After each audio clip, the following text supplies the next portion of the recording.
Hello there, and welcome to Cannibal Diva Chronicles. We're uplifting the downtrodden and self-focus. I like to address a question that is very common in the light of many women who have been abused, or men who have been abused and remain in toxic relationships. A very common question you hear being thrown around is, why doesn't she just leave? Why is she still there? Why is she still tolerating that misbehavior or that abuse? There must be something that she's getting from that relationship that makes her sit there and bear all of that insult and abuse from this person. It is very quick to judge, and I think it is very, very toxic, or even I would say unfair, to judge someone who finds themselves in a very tight corner and finds it difficult to leave something they've dealt with for many years. After many years of torturous abuse in the hands of the toxic partner, it's very, very hard for someone to get up and leave suddenly because their mind has been programmed over time to believe that they cannot stay on their own or manage on their own. There has been a lot of mind control involved in the abuse. So the fact that somebody is still in an abusive relationship and talks about all they're experiencing does not mean that they are tolerating it. Instead of asking that question, why are you still there? Why are you still accepting that behavior? You can change your question to, what causes him to act that way? And what can we do to help make you safe? What types of actions can we take or can be taken by you to put yourself day by day or one step at a time in a safer environment? Leaving an abusive relationship sometimes takes years or decades. It's not an overnight action. The abuser is not stupid, like I've said in the past. They know what they're doing. And they know that once you are in that tight corner, it is hard for you to get up and leave. And once an abuser realizes that they have you in that tight corner, that is when their worst behavior starts to exhibit itself. There's a story of a lady who I read about online who said that for many years, for 6 years, her husband had been of good behavior. I would say that 6 years is a long time for many abusers. So the fact that her husband was able to hide his true nature for 6 years says a little bit about him. He was patient enough to get her into a tight corner in 6 years. Maybe it took him that long to get her completely dependent financially, emotionally, and in other ways on him. And it took him that long to cause her to be dependent in a way that it would be hard for her to leave him. And this lady's complaint was every time she would mention to him about his recent behavior, his recent outbursts, disrespect, or attitude towards her, he would simply deny it. And if she would insist on the fact that yes, those things did happen, he would get up and just leave the room. And she was calling on the therapist to see how she could resolve this situation because she said it had lasted for 6 months at this point, and she was looking for a way out. And she had already started asking herself that question. Is he going to change? How long is it going to take for him to come around? Because she's at her wit's end and she can no longer stand the disrespect. In this woman's case, it took 6 months for her to come to that conclusion. But in many other situations and in many other people's lives, because everyone is different, it could take up to a year, 2 years, 10 years, or decades.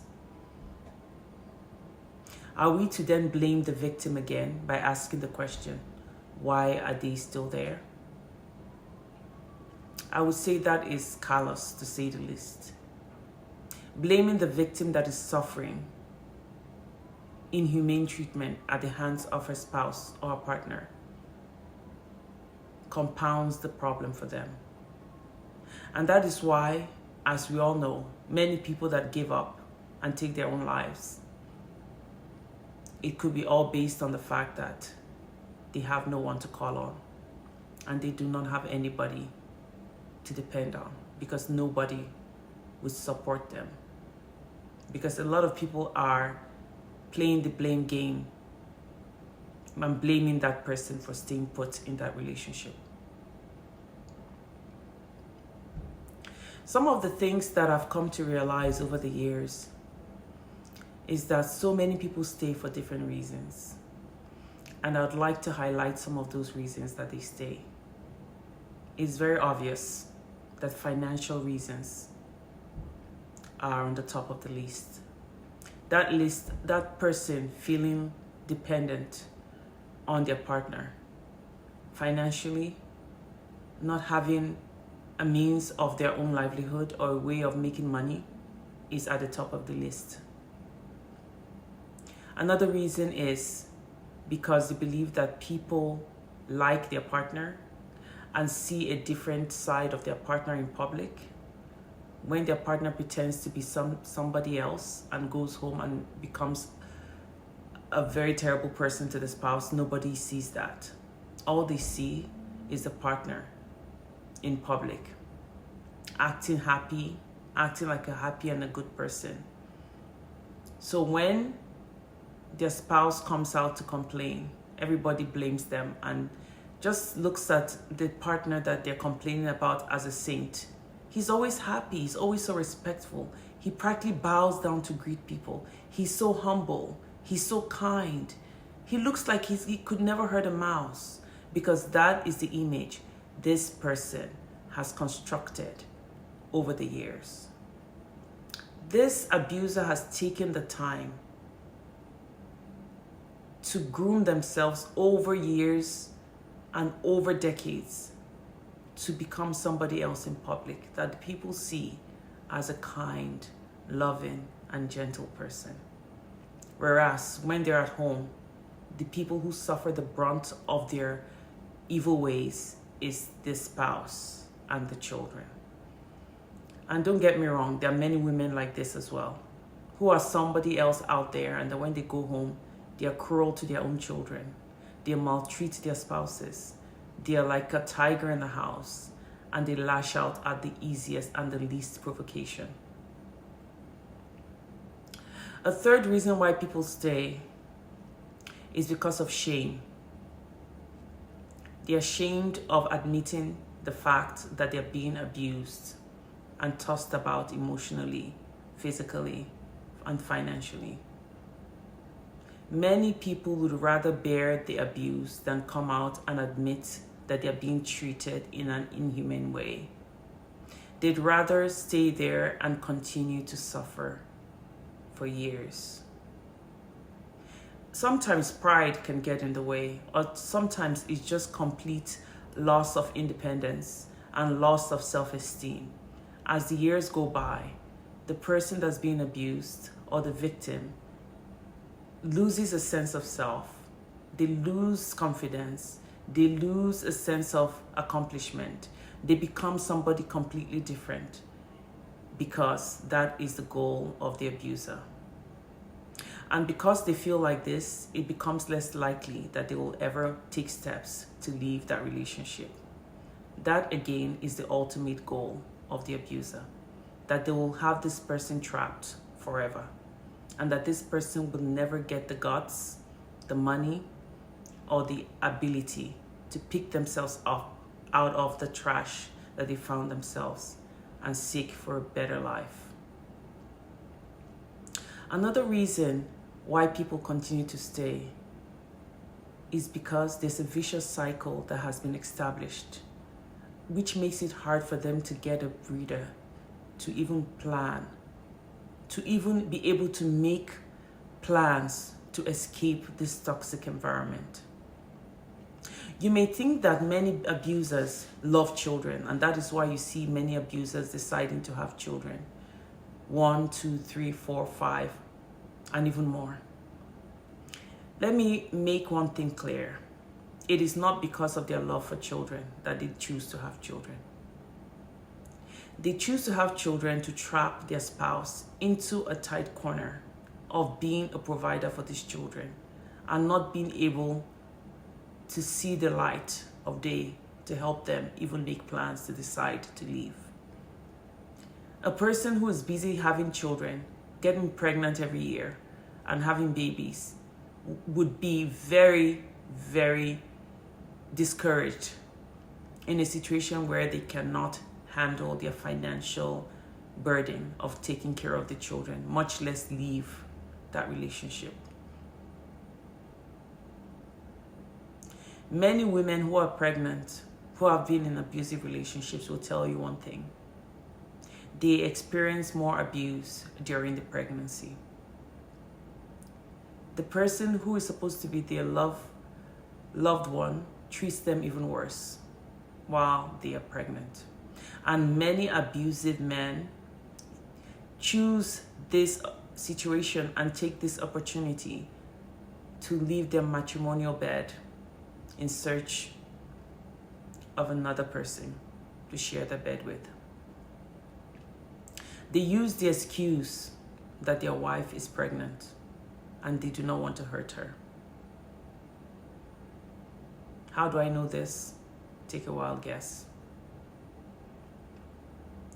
At the end of the day, anything at all that will make their partner more dependent on them, be it having more children, not for the sake of providing for the family, but all for the sake of making their spouse more busy or keeping their spouse's hands full of, I would say, the children's caregiving needs, that the spouse cannot even think of leaving that relationship.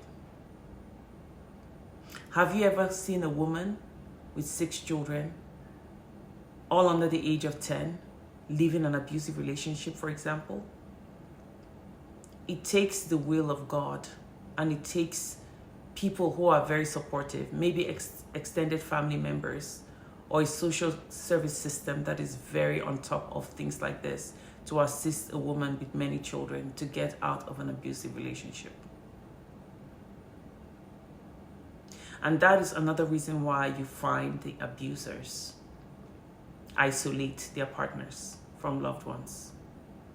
They do not want extended family members or friends coming to assist the abused victim.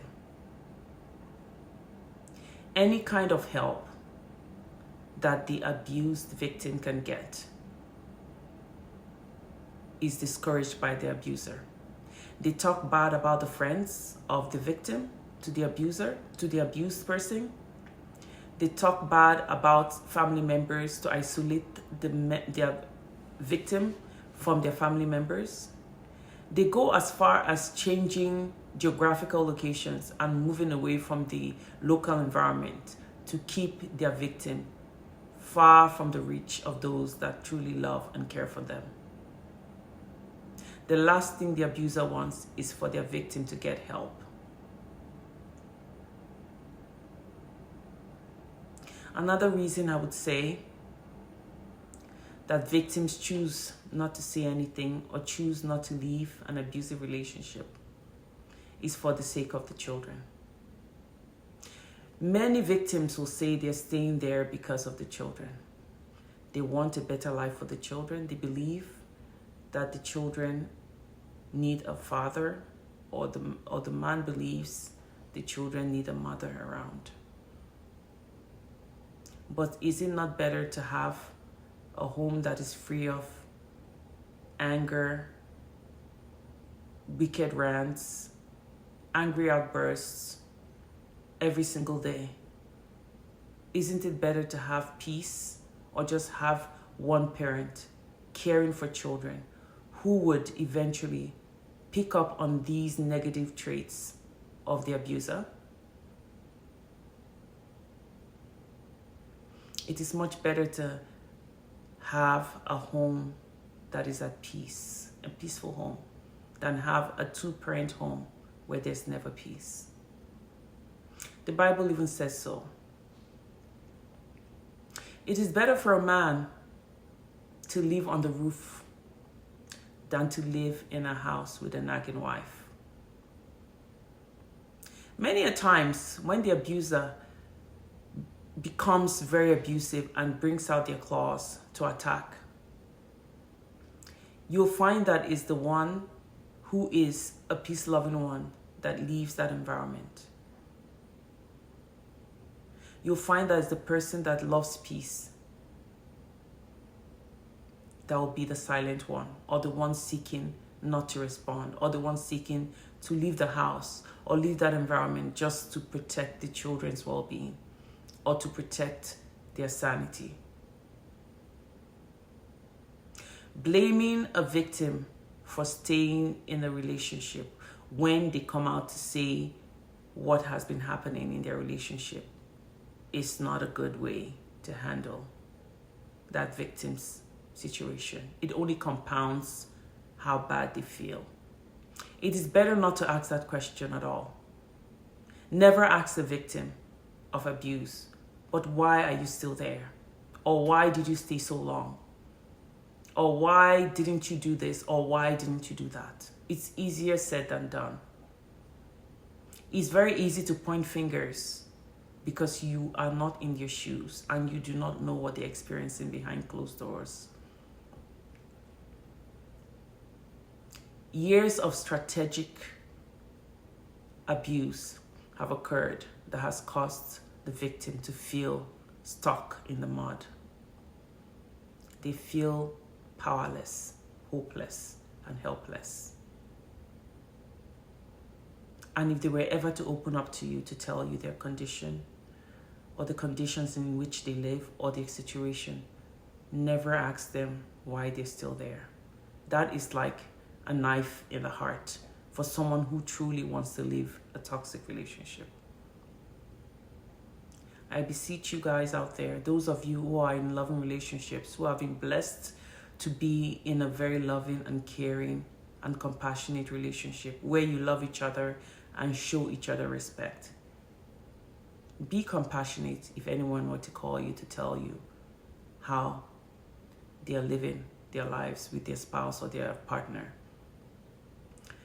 Being a listening ear is enough. You don't have to make any judgments if you are not ready to make any. It's better to be silent than to ask that question. So why are you still there?